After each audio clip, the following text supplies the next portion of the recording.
Hello, नमस्ते। मैं अनुकंपा कुमारी आप सभी का हार्दिक स्वागत करती हूँ अनुकंपा अध्ययन में। आज हम देखेंगे आधुनिक काल से खंड काव्य के अंतर्गत भारतेंदु युग और उनके प्रमुख कवि और उनके द्वारा रचित रचनाओं को, जो अक्सर पूछ लिए जाते हैं। और भारतेंदु युग के जो कवि हैं उन्हें क्रम के अनुसार पूछ लिए जाते हैं। भारतेंदु युग के विशेषताओं को पूछ ले जाते हैं, तो इसे विस्तार से हम देखते हुए चलेंगे। तो पहले हम देख लेते हैं आधुनिक काल को काव्य की दृष्टि से कई उपभागों में विभक्त किया गया है। तो किन किन भागों में विभक्त किया गया है? तो आधुनिक काल 1850 ईस्वी से अब तक माना जाता है और इसे पुनर्जागरण काल यानी भारतेंदु युग जो 1850 से लेकर 1900 ईस्वी तक माना गया है। दूसरा है जागरण सुधार काल, जिसे द्विवेदी युग भी कहा जाता है और इसे 1900 से लेकर 1918 तक माना जाता है, या फिर आप 1920 तक भी इसे माना जाता है। 1918 1920 दोनों माने जाते हैं। अगला है छायावादी युग, जो 1918 से लेकर या 1920 से लेकर 1936 ईस्वी तक माना जाता है। और ये दोनों ही कहीं कहीं आपको द्विवेदी युग 1900 से लेकर 1920 तक भी माना जाता है और कहीं 1918 तक भी आपको देखने को मिलेगा। तो छायावादी युग भी अगर 1918 तक माना जाता है द्विवेदी युग को, तो छायावादी युग 1918 से लेकर 1936 तक माना जाएगा। और अगर द्विवेदी युग 1900 से लेकर 1920 तक माना जाता है, तो छायावादी युग 1920 से 1936 तक माना जाएगा। तो ये दोनों ही मिल जाते हैं, तो इसमें कंफ्यूज होने की ज़रूरत नहीं है, आप इसे बस ध्यान रखें।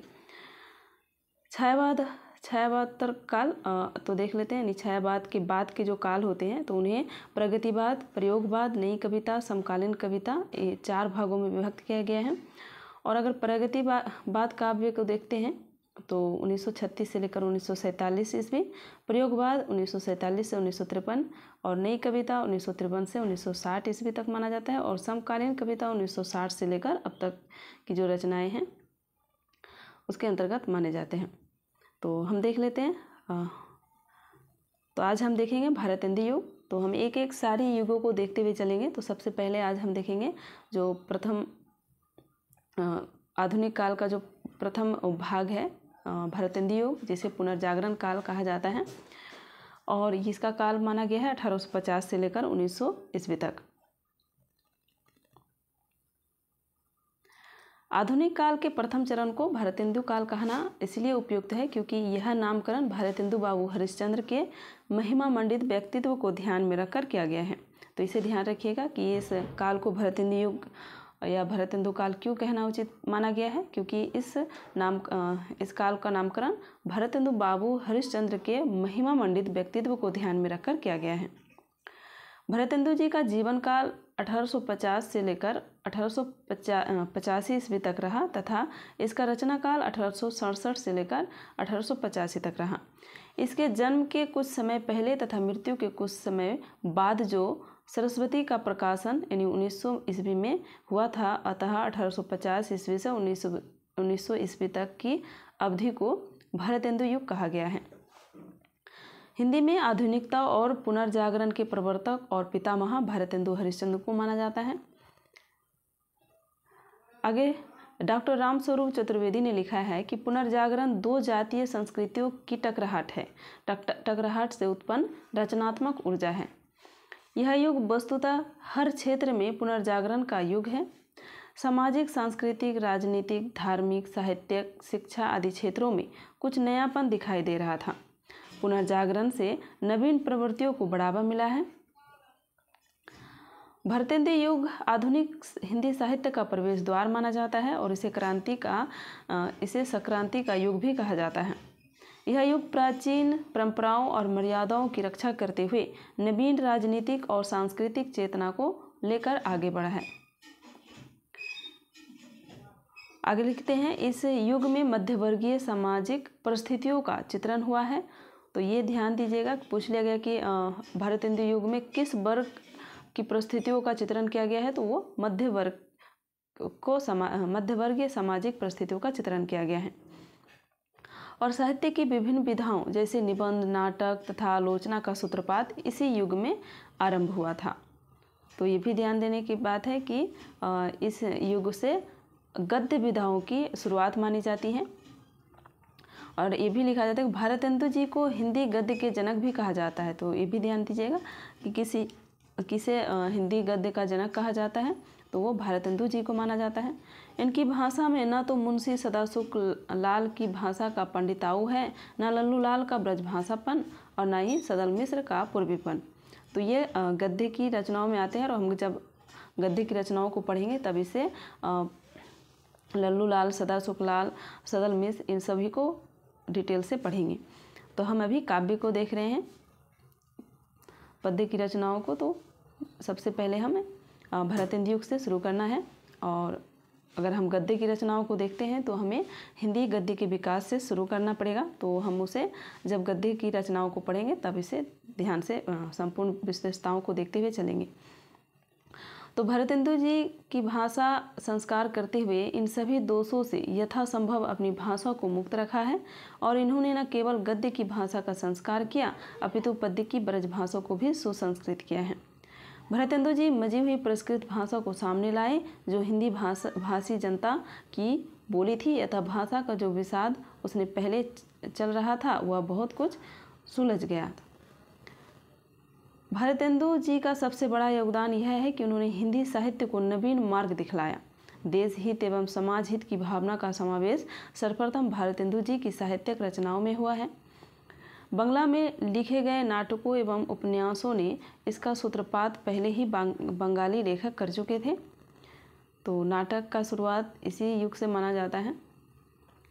तो हम इसे गद्य की रचनाओं के अंतर्गत देखेंगे। आचार्य रामचंद्र शुक्ल ने भारतेंदु के इस योगदान पर टिप्पणी करते हुए लिखा है कि हमारे जीवन और साहित्य के बीच जो विच्छेद बढ़ रहा था उसे इन्होंने दूर किया।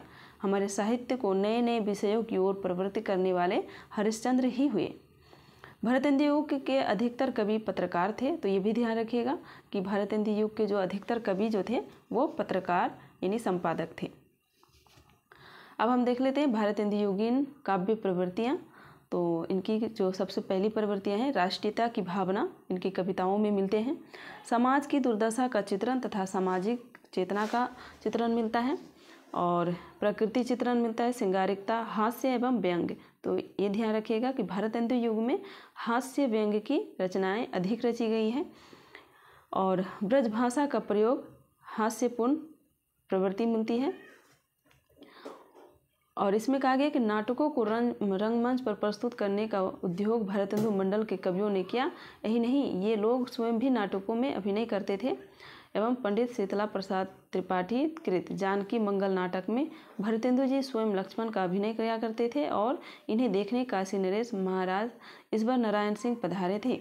और पंडित प्रताप नारायण मिश्र ने एक नाटक में अभिनय के लिए मूंछ मुड़वा लेने की आज्ञा अपने पिता से मांगी। तो ये बातें बहुत प्रसिद्ध हैं। अब हम देख लेते हैं भारतेंदु युगीन कवि एवं उनकी कृतियाँ। तो भारतेंदु युग में दो प्रकार की कवियों की श्रेणियाँ बनी हैं, एक भारतेंदु मंडल के कवि तथा दूसरा अन्य कवि। तो भारतेंदु मंडल के कवियों में बालकृष्ण भट्ट, बद्री नारायण चौधरी, प्रेमघन, प्रताप नारायण मिश्र, ठाकुर जगमोहन सिंह, बाल मुकुंद गुप्त, अंबिका दत्त व्यास और राधा कृष्ण दास प्रमुख हैं। अन्य कवियों में नवनीत चतुर्वेदी, गोविंद गिल्लाभाई, दिवाकर भट्ट और कृष्ण वर्मा और दुर्गादत्त व्यास प्रमुख हैं। अब भारतेंदु मंडल के कवियों के नाम तथा जन्म काल क्रम अनुसार देख लेते हैं। उसके बाद हम इनके एक एक कवि की जो रचनाएं हैं उन्हें विस्तार से देखते हुए चलेंगे। तो सबसे पहला आता है आपका भारतेंदु हरिश्चंद्र, और इससे पहले एक कवि और आते हैं बालकृष्ण भट्ट। तो ये भी ध्यान में रखिएगा। तो हम पहले भारतेंदु जी को देख लेते हैं। तो इनका जन्म 1885 ईस्वी, और उसके बाद बद्री नारायण चौधरी प्रेमघन, तो इसका जन्म है 1855। प्रताप नारायण मिश्र 1856, ठाकुर जगमोहन सिंह 1857, अंबिका दत्त व्यास 1858, राधा कृष्ण दास ये 1865 में इनका जन्म माना जाता है। और अगर आपको ट्रिक के अनुसार याद करना है तो ये भी याद कर लीजिएगा कि भारत ने बद्री और प्रताप को जग में अंबिका और राधा से मिलाया, यानी भारत से भारतेंदु हरिश्चंद्र, बद्री से बद्री नारायण चौधरी प्रेमघन, प्रताप से प्रताप नारायण मिश्र, जग से ठाकुर जगमोहन, अंबिका से अंबिका दत्त व्यास और राधा से राधा कृष्ण दास। तो ये ट्रिक से याद रखिएगा। और वैसे भी भारतेंदु युग मंडल के 6 ही कवि हैं, तो आप इसे आसानी से याद रख सकते हैं, क्योंकि इसका जन्म काल भी इतना गैप नहीं है। 50, 55, 56, 57, 58 और 65, तो ये लगातार की इनका जन्म माना जाता है। तब दोनों तरीक़ा से याद कर सकते हैं, ट्रिक के द्वारा भी और इसे एक एक करके भी। अगला सबसे पहला कवि इसका माना जाता है कि बालकृष्ण भट्ट। तो इनका जन्म 1844 ईस्वी में हुआ था तथा इनकी 2 रचना निम्न हैं। तो इनकी 2 रचनाएं हैं और इसे 2 रचना को ध्यान रखिएगा कि नूतन ब्रह्मचारी और 100 अजान एक सुजान। तो ये बालकृष्ण भट्ट की ये 2 रचनाएं प्रसिद्ध हैं।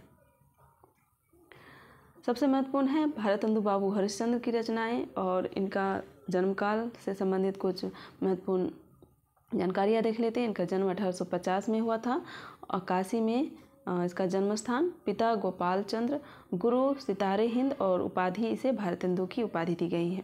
तो कभी कभी पूछ लिया गया कि जाए कि आपको यहाँ भारतेंदु बाबू हरिश्चंद्र में इसका मूल नाम क्या है। तो इसका मूल नाम बाबू हरिश्चंद्र जी हैं, इनका उपाधि भारतेंदु जी हैं। भारतेंदु इनका उपाधि है। ये उपनाम इसका है रसा उपनाम से ये काव्य रचना रखते थे और इनका काव्य गुरु पंडित लोकनाथ जी हैं।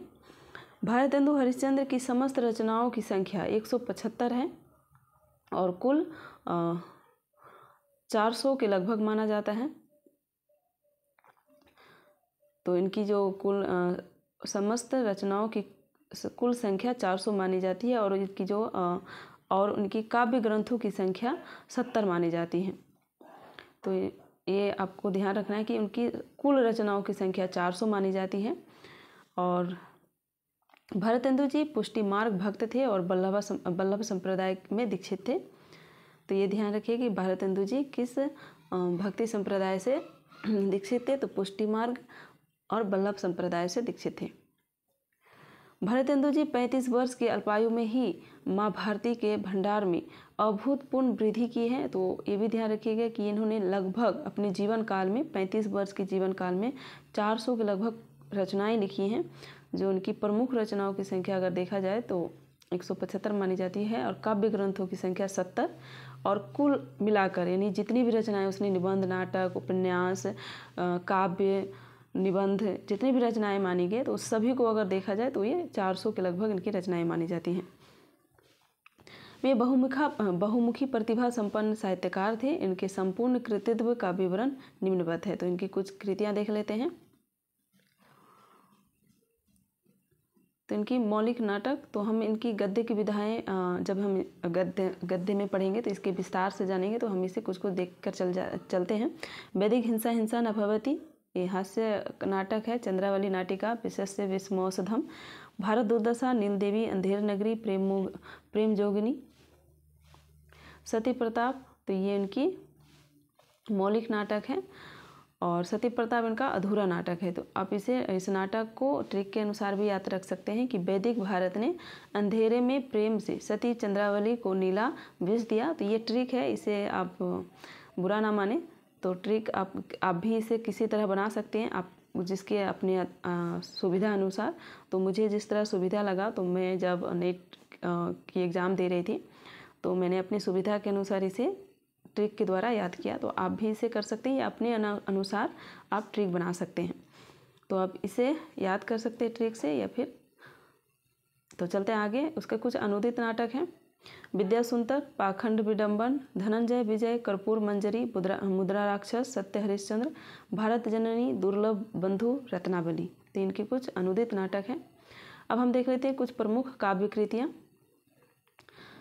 जो खंड काव्य के अंतर्गत आते हैं। तो भक्ति सरबस, जो इनकी रचनाएं पूछ ली जाती हैं। प्रेम मालिका, कीर्ति स्नान, बैसाख महात्म्य। तो ये सारी रचनाएं आप एक बार ध्यान से देख लीजिएगा जो महत्वपूर्ण है। तो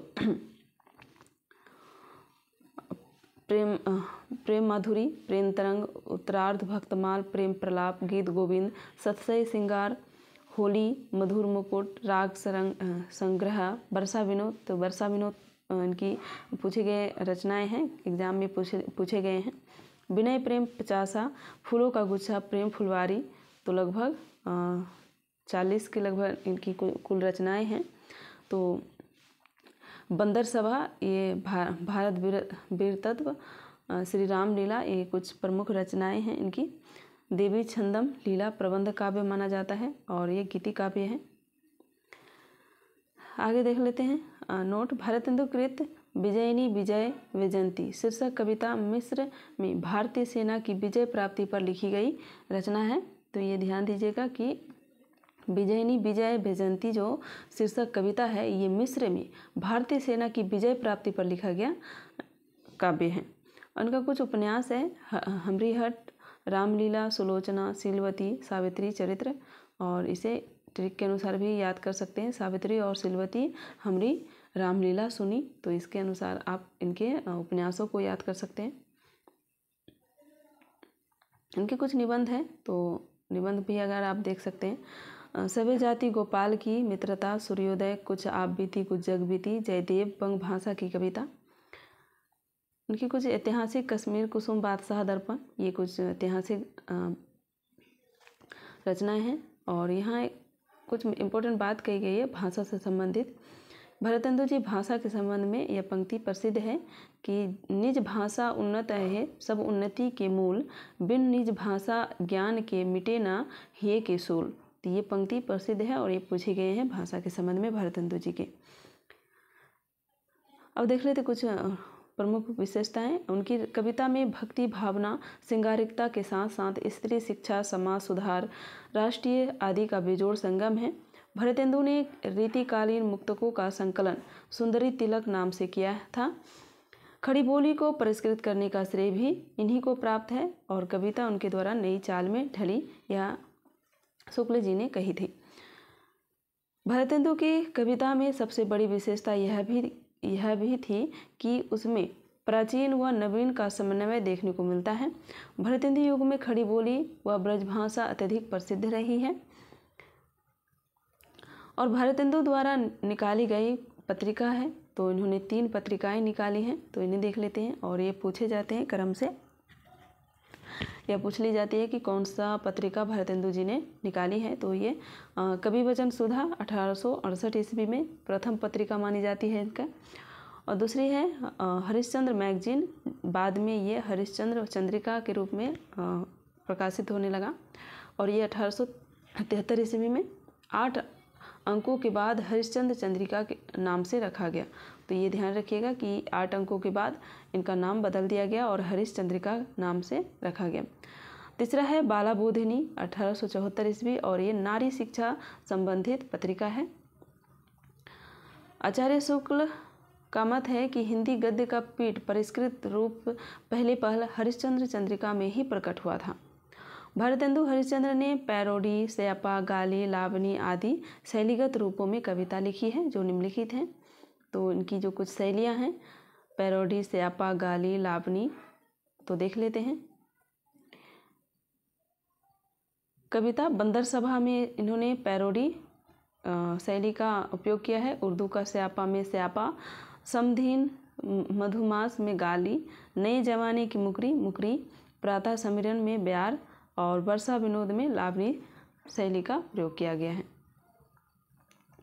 अगला कवि है बद्री नारायण चौधरी प्रेमघन और इनका जन्म 1855 ईस्वी उत्तर प्रदेश के जिला मिर्ज़ापुर में हुआ था। भारतेंदु की भांति इन्होंने भी पद्य और गद्य दोनों में साहित्य रचनाएं की। इन्होंने 2 पत्रिका निकाली थी और ये 2 पत्रिकाएं कौन कौन सी हैं? नागरी नीरद साप्ताहिक और आनंद कादम्बिनी मासिक, ये 2 पत्रिकाएं थी। प्रेमघन उर्दू में अब्र नाम से कविताएं लिखते थे और उनकी कुछ प्रमुख रचनाएं हैं जीर्ण जनपद, आनंद अरुणोदय, हार्दिक हर्षादर्श, मयंक महिमा, अलौकिक लीला, वर्षा विनोद, लालित्य लहरी, ब्रिजचंद पंचक, सूर्य स्रोत। तो ये जीर्णपद, आनंद अरुणोदय, हार्दिक हर्षादय, मयंक महिमा, तो ये 4 इनकी जो प्रेमघन की जो रचनाएं हैं प्रसिद्ध हैं। और एक अगर आप देख लें वर्षा विनोद, ललित लहरी और एक सूर्य स्रोत, ये कुछ रचनाएं इनकी प्रसिद्ध हैं, तो इसे याद रखिए। प्रेमघन की समस्त काव्य कृतियों का संकलन प्रेमघन सरस्वत शीर्षक में किया गया है और प्रेमघन मुख्यतः ब्रजभाषा में काव्य रचना की है। प्रेमघन जी कविता लिखते समय तदयुगीन परिस्थितियों का पूरा ख्याल रखते थे। आचार्य शुक्ल जी इनके संबंध में लिखते हैं, देश की दशा को सुधारने के लिए जो राजनीतिक या धर्म संबंधी आंदोलन चलते रहे उन्हें ये बड़ी उत्कंठा से परखा करते थे। जब कहीं कुछ सफलता दिखाई देती तब वह अपने लेखों व कविताओं से खुशी प्रकट करते थे। प्रेमघन ने विलायत में दादा भाई नरोजी को काला कहे जाने पर क्षोभपूर्ण कविताएं लिखी थी। प्रेमघन की कविताओं में यति भंग प्राय मिलता है और इन्होंने मैंक महिमा की रचना खड़ी बोली में की है।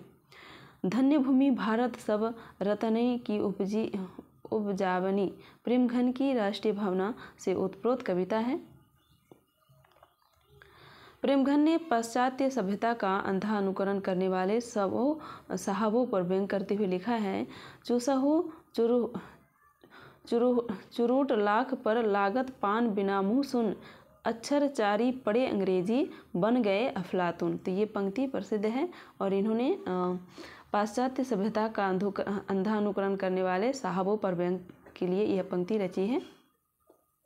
अगला कवि है प्रताप नारायण मिश्र और उनका जन्म 1856 ईस्वी माना गया है और ये ब्राह्मण पत्रिका के संपादक थे। और प्रताप नारायण मिश्र का जन्म 1856 ईस्वी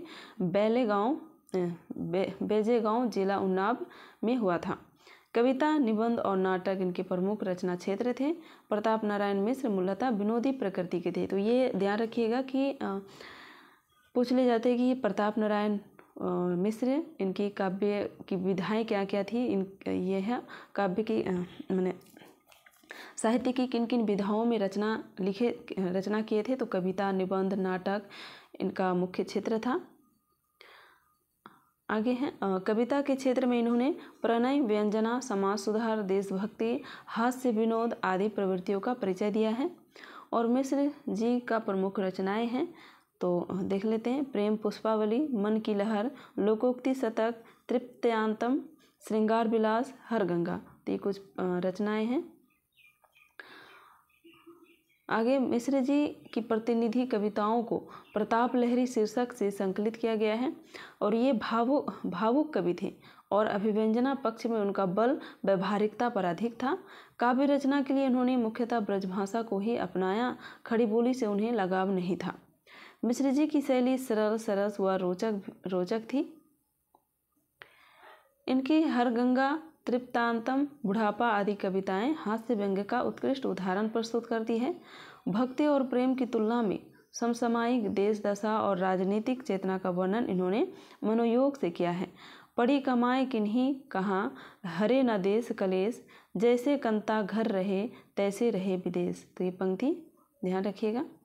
अगला रचनाकार है ठाकुर जगमोहन और इनका जन्म 1857 से लेकर 1857 में इसका जन्म माना जाता है और ये मध्य प्रदेश की विजय राघवगढ़ रियासत के राजकुमार थे।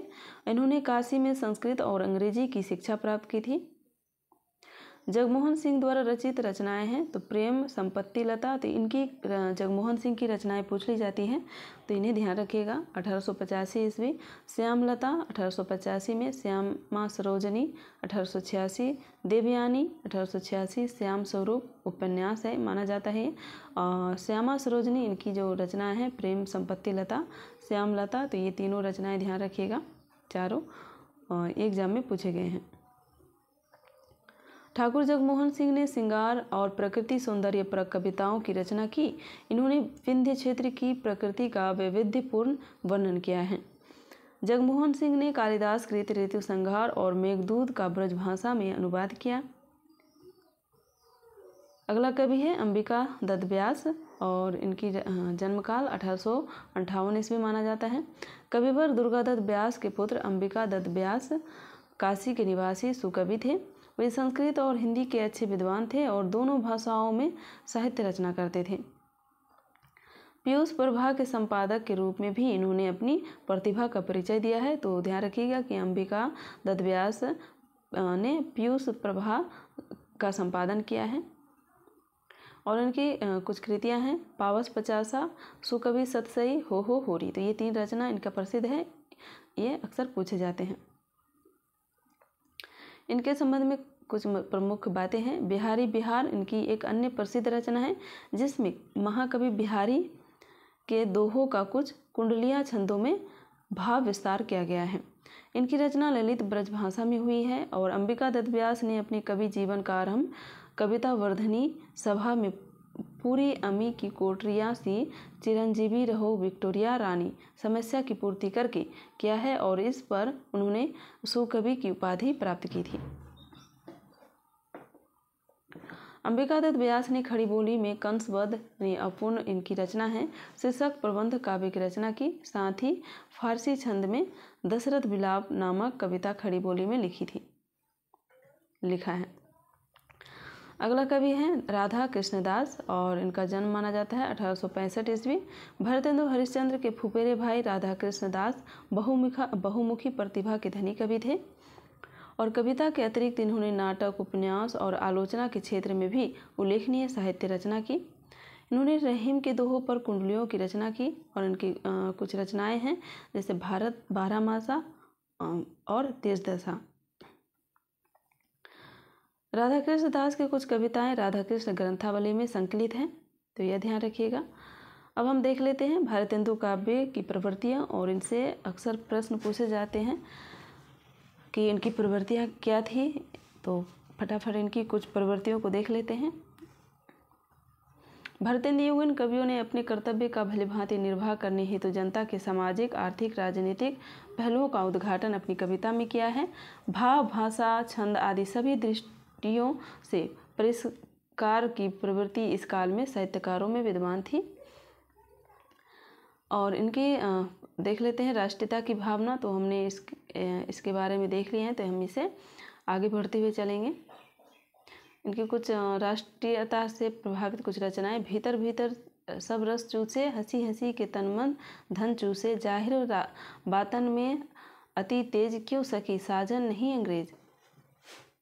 तो ये पंक्तियां प्रसिद्ध हैं भारतेंदु हरिश्चंद्र के द्वारा। अब ये कुछ देख लेते हैं। अंग्रेजी कुशल शासन व्यवस्था कर रहे थे, पर भीतर ही भीतर भारत का आर्थिक शोषण भी कर रहे थे। इसका उल्लेख भारतेंदु जी ने निम्न पंक्तियों में किया है। अंग्रेज राज सुख साज सवे सजे सब भारी, पेधन विदेश चली जात यह अति ख्यारी।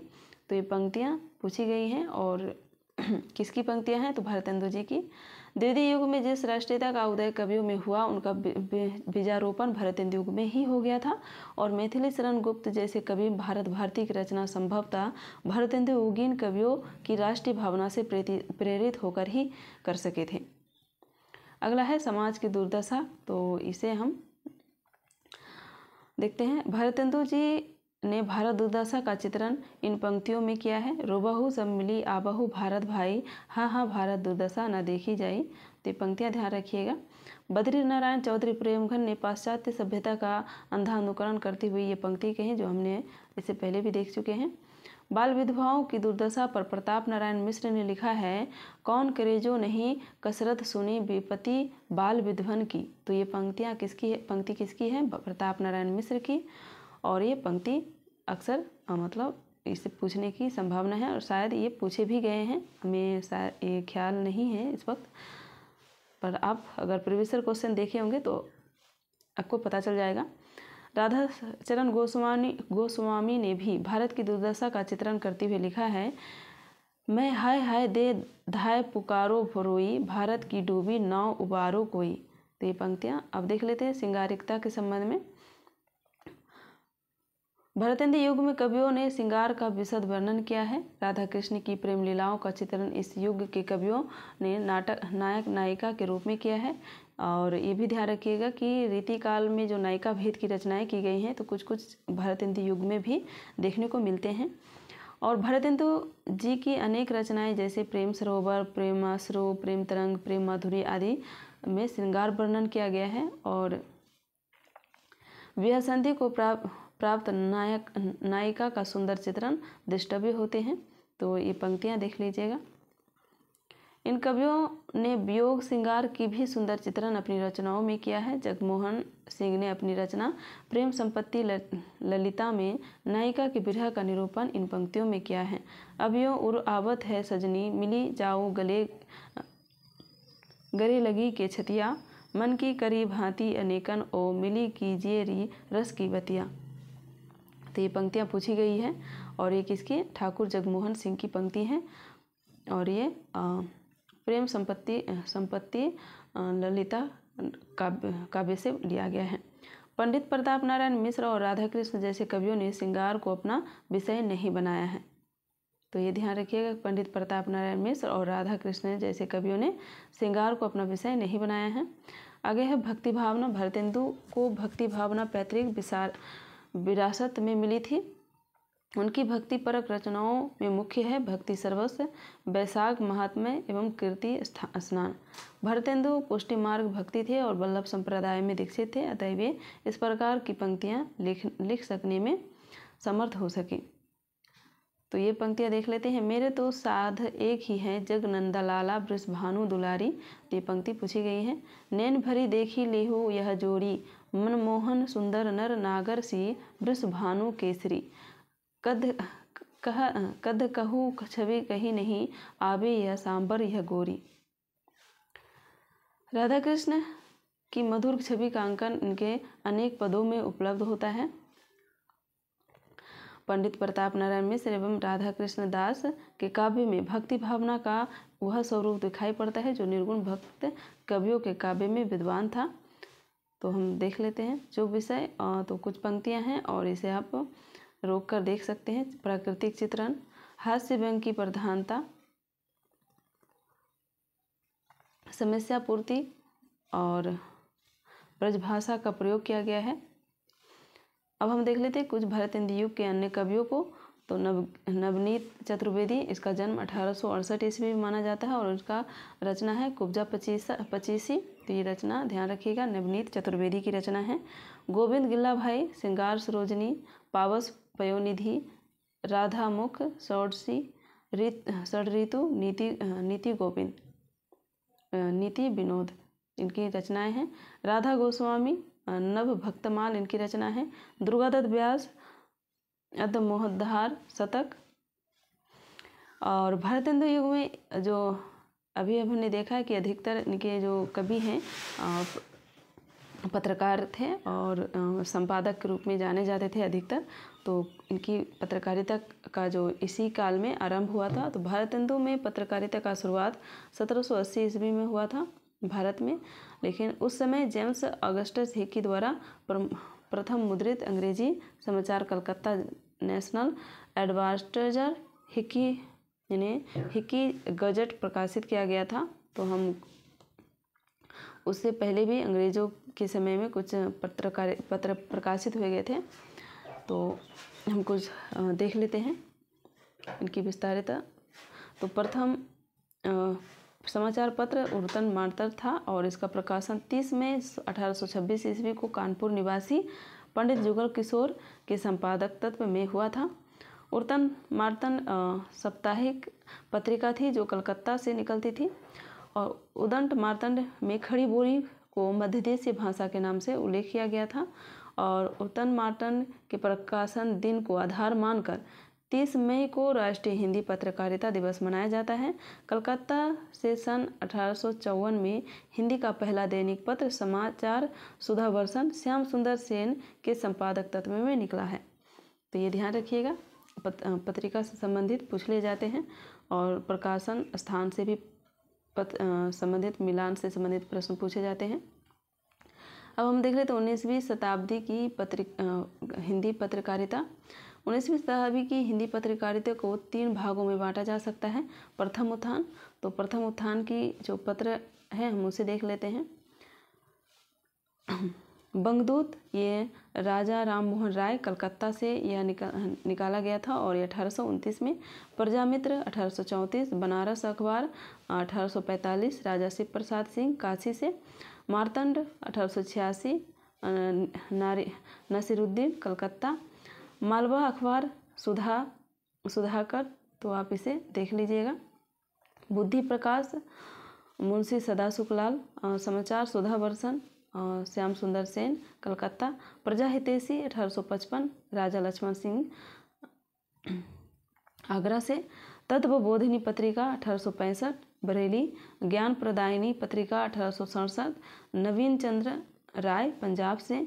वृतांत विलास 1867 जम्मू। और लोक मित्र ये है आपका 1863। ईसाई मिशनरी आगरा से। और द्वितीय उत्थान की कुछ पत्रिकाएं हैं जो द्वितीय उत्थान में भारतेंदु हरिश्चंद्र का महत्वपूर्ण स्थान माना जाता है, तो देख लेते हैं। सदादर्श लाला श्रीनिवास दास दिल्ली से। कवि वचन सुधा 1868 भारतेंदु। जगत समाचार 1869 बिहार बंधु 1871। हरिश्चंद्र मैगजीन 1873 में भारतेंदु। बाला बोधिनी 1874 ये भी भारतेंदु जी का पत्रिका है। भारत बंधु या 1874 में तोताराम अलीगढ़। भारत मित्र रुद्रदत्त कोलकाता से। काशी पत्रिका 1875 बालेश्वर प्रसाद काशी। हिंदी प्रदीप 1877 बालकृष्ण भट्ट प्रयाग से। सार सुधा निधि 1879 सदानंद मिश्र कोलकाता से। आनंद कादम्बिनी 1881 बद्रीनारायण चौधरी प्रेमघन मिर्ज़ापुर से। भारतेंदु पत्रिका जो है 1883 राधाचरण गोस्वामी काशी। ब्राह्मण ये प्रताप नारायण मिश्र 1883 में कानपुर से। कान्य कुब्ज प्रकाश 1884 में। अब हम देख लेते तृतीय उत्थान की जो पत्रिकाएं हैं। आर्यवर्त 1887 रहस्य चंद्रिका 1888 हिंदी बंगवासी। नागरी नैरद साहित्य सुधानिधि नागरी प्रचारिणी सभा 1896 ईस्वी। आगे है समस्या पूर्ति 1897। रसिक पत्रिका 1897। उपन्यास 1898। सरस्वती 1900 में। जुगल किशोर और 1903 में महावीर प्रसाद द्विवेदी ने इसका प्रकाशन संभाला था। बंगदूत पत्रिका का प्रकाशन हिंदी के अतिरिक्त अंग्रेजी, फारसी तथा बांग्ला भाषा में भी होता रहा। तो आधुनिक की कुछ अवधारणाएं देख लेते हैं।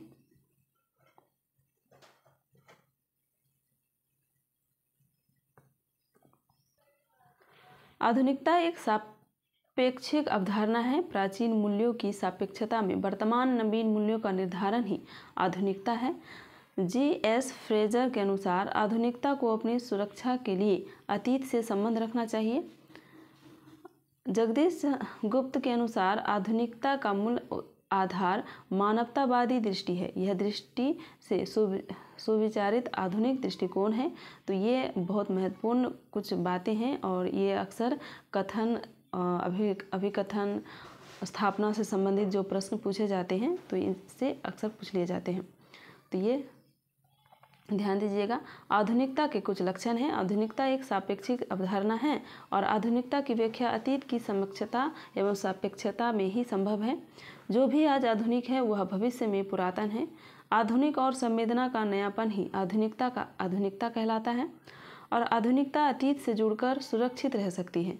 तो ये ध्यान रखिए कि आधुनिक जो है वो अतीत से जुड़कर ही सुरक्षित रह सकती है। आधुनिकता का मूल आधार मानवतावादी दृष्टि है।